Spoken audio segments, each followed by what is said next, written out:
Olá pessoal, aqui quem fala é Michele Camargo e vamos a mais um vídeo sobre manutenção. Ainda falando da introdução à manutenção, esse é o nosso segundo vídeo.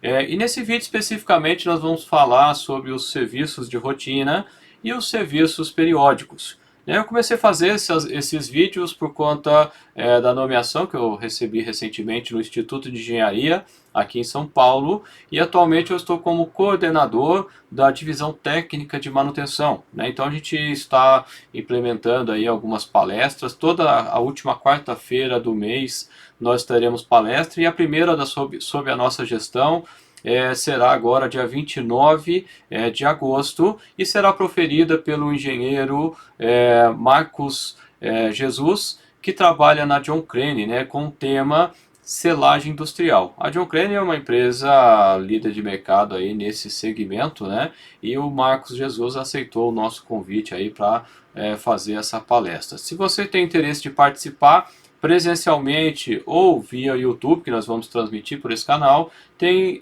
os links na descrição, só você ver qual é a modalidade que você vai participar e se inscrever. Não tem nenhum custo, é grátis. Se você precisar de certificado também, para horas complementares também, vai ser fornecido para quem solicitar. Bom, vamos ao tema em si, o que seria serviços de rotina, Como o nome fala, ele acontece regularmente, Então quando a pessoa fala o casamento caiu na rotina, quer dizer que está todo dia do mesmo jeito. Então é mais ou menos isso, Então ele consiste, em inspeção e verificação das condições técnicas das unidades das máquinas. Por exemplo, a detecção e verificação do sistema de lubrificação. Então, algumas empresas, eu acredito que hoje em dia a maioria das empresas, elas colocam procedimento para os operadores dos equipamentos, para que eles sigam esse procedimento antes mesmo de ligar o equipamento. Então, se é um equipamento que opera com mancais, ele tem óleo, tem graxa, enfim, ele, antes de ligar o equipamento, ele tem que verificar o nível de óleo, por exemplo, do reservatório. Ele tem que verificar se as conexões elétricas estão feitas corretamente, não tem mau contato, por exemplo, na tomada, sei lá, coisas desse tipo, que são rotineiras, e aí o próprio operador, o operador da máquina, ele faz essa verificação. E também constatação de ajustes, falhas de ajuste. Então, se são peças, por exemplo, um torneiro mecânico, que já está acostumado com o trabalho e também com o equipamento, ele consegue perceber pela qualidade da peça se existe algum problema. Então, muitas vezes esse problema é nas folgas que o equipamento tem. Então, ele consegue auxiliar, digamos assim, nesse sentido. E aí vem a pergunta, de quem que é a responsabilidade por essas etapas. Como eu já falei, o pessoal de manutenção, eles fazem isso, são eles que executam as alterações que são necessárias, mas principalmente, eu já dei as dicas, os usuários. Os operadores de máquina, eles estão ali lidando com os equipamentos todo dia, então eles conseguem perceber pelo ruído, por exemplo, se o equipamento está ou não trabalhando adequadamente. Só pela mudança de ruído já é possível perceber que tem algo errado, digamos assim. Então os operadores, antes mesmo de começar o trabalho, ele consegue fazer essas verificações. E se você ligar, igual ligar o motor do um carro sem óleo, o que vai acontecer? Vai fundir o motor. Então é responsabilidade do motorista verificar se tem óleo. Muita gente não faz isso, não vai só andando, esquece até de pôr gasolina. Mas enfim, no caso de empresas, isso é cobrado aí dos operadores principalmente. E os serviços periódicos? Os serviços já são coisas mais longas, Eles consistem em vários procedimentos que visa manter a máquina ou equipamento no perfeito estado de funcionamento. Nós dissemos no vídeo anterior que o objetivo da manutenção é deixar o equipamento trabalhando na sua plena carga, digamos assim, o máximo possível, com a maior disponibilidade, ou seja, quanto mais disponível ele está para trabalhar, melhor, num custo adequado, né? Então o serviço periódico ele visa isso. Então tem, que nem o caso do motor do carro, né? Você tem que trocar o óleo de a cada 5.000 quilômetros ou 10.000, dependendo do tipo do óleo, ou uma vez por ano, né? É o que dizem os fabricantes aí de lubrificante, recomenda, né? Os fabricantes de automóveis também fazem essa recomendação. Então isso é um trabalho periódico que é feito, né? E envolve várias operações que são monitorar as partes da máquina sujeita a maiores desgastes. Então, por exemplo, voltando ao exemplo do carro, eu estou falando do exemplo do carro porque se de repente você ainda não tem experiência de chão de fábrica, né, nunca trabalhou numa empresa, fica mais fácil de você entender. Que nem o caso do carro, se você não verificar o fluido de freio, você vai chegar um momento que você não vai ter freio. Se você não verificar as pastilhas do freio, também é a mesma coisa, você vai perder o freio do carro. O exemplo do óleo do motor que eu falei. E por aí vai, né? Embreagem, enfim, né? Com o tempo o amortecedor vai ficando ruim, você tem que trocar o amortecedor, senão você fica pulando em tudo quanto é lombada que você passar o buraco, né? Que não é difícil de encontrar aqui no Brasil, né? Nas estradas, enfim. Então é isso, né?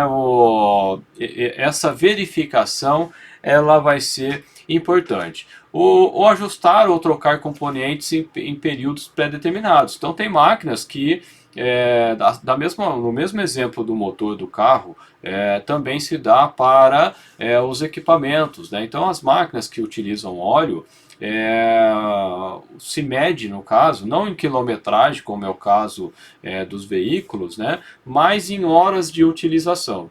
Então as máquinas, o fabricante do equipamento ou do óleo em si, ele recomenda, olha, esse óleo ele vai estar em condições de fazer a lubrificação do equipamento durante 8.000 horas de utilização. A partir daí eu não garanto mais e eu recomendo a substituição, né? Então vem dessa forma, né, a recomendação do fabricante, seja do equipamento ou seja do óleo lubrificante, né? Então isso tem que acontecer de tempos em tempos.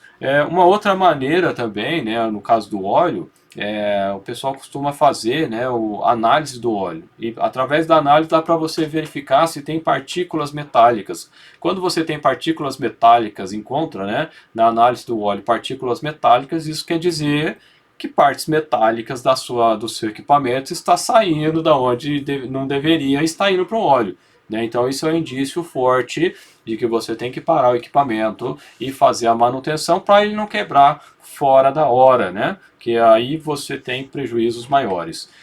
O exame dos componentes antes do término da garantia, né? Então se é um equipamento novo, essa verificação é importante, né? Antes de acabar.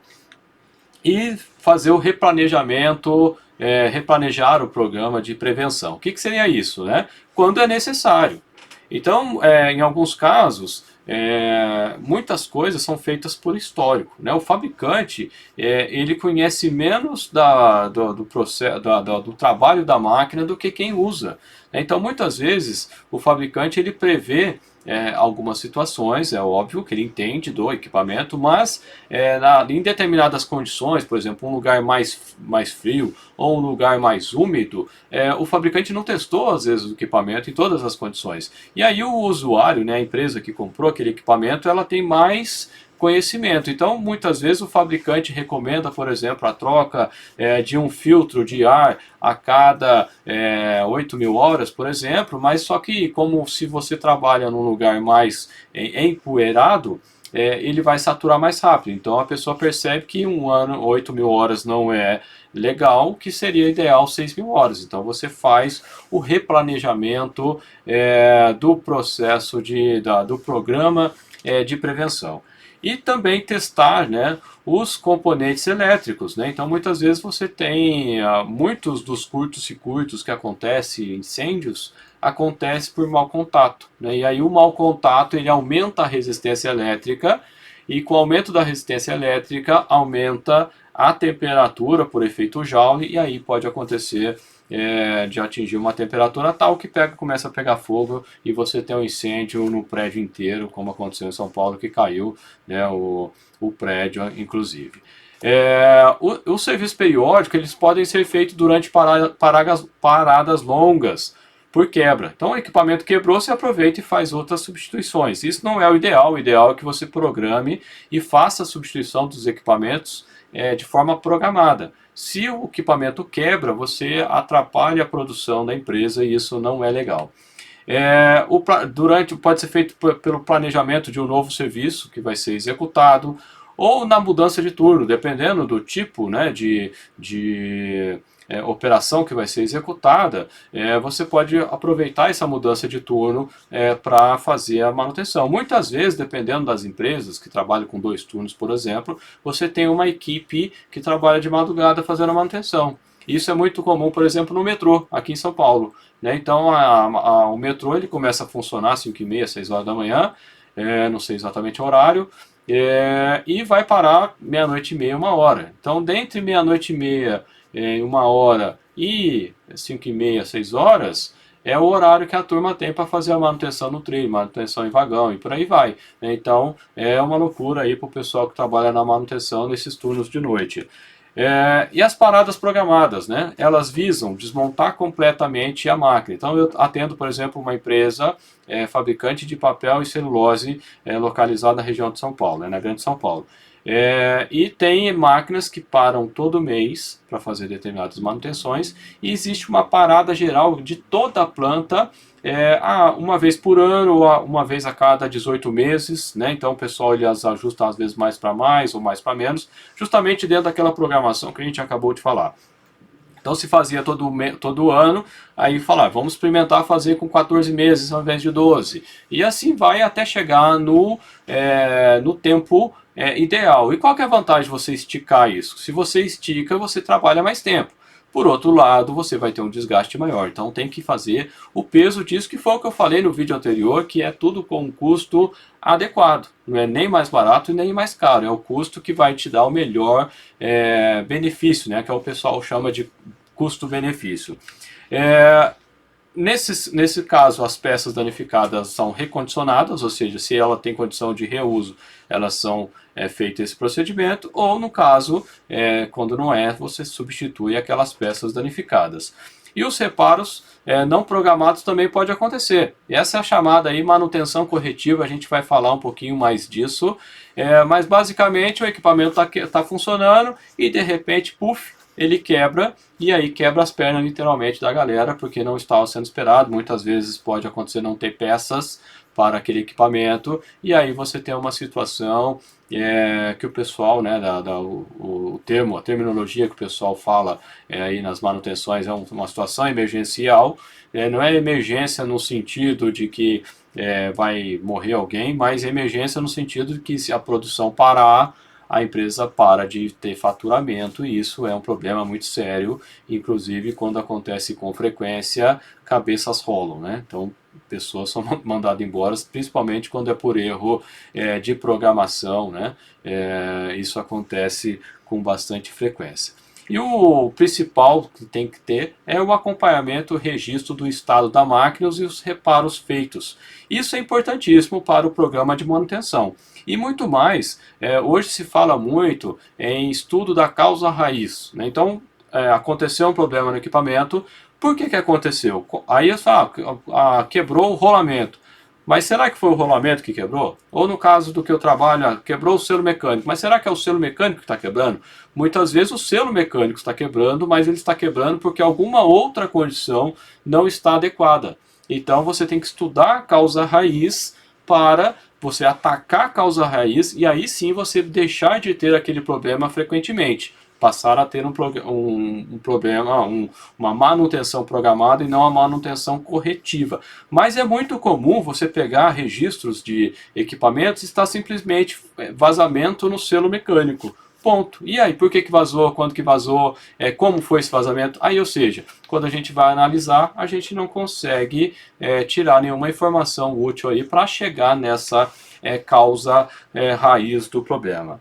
Bom, pessoal, chegamos ao fim. Agora eu quero que você deixe os seus comentários, o que você achou do vídeo, o que você achou das dicas. Se gostou, compartilha, dê um joinha. Se não gostou também, pode colocar aqui, não tem problema nenhum. É importante para a gente saber o que a gente pode melhorar. Existe uma série de coisas aí na descrição do vídeo, dá uma checada aí. Eu agradeço, um abraço e até a próxima.